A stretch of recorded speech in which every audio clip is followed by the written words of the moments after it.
Kyle, with the introduction of the new SAVE program, can you talk through maybe when it might make sense for somebody to refinance their federal loans? Yeah, that was often advisable for physicians that knew they were going into private practice.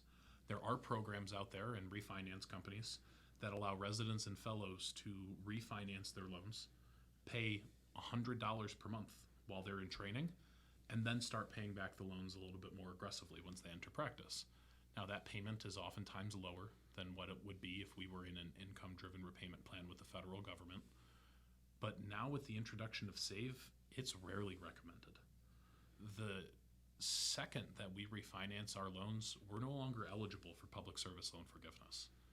And if we recall that in the SAVE plan, all unpaid interest is being forgiven, well, a 6.5% debt versus a refinanced 6% debt, well, if we're developing $1,300 of interest on one end or getting $1,500 forgiven, that SAVE plan is going to help keep the balance lower for that private practice stock by the end of training.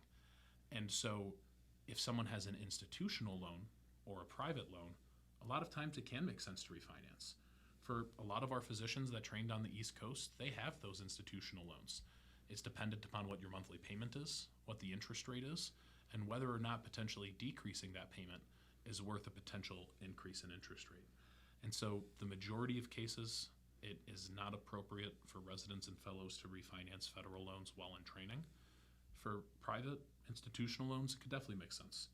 Now, once we're in practice, if we are pursuing into private practice, we'll eventually need to refinance, but how we get there, that bridge with SAVE, it's a little bit more of the in-depth conversation.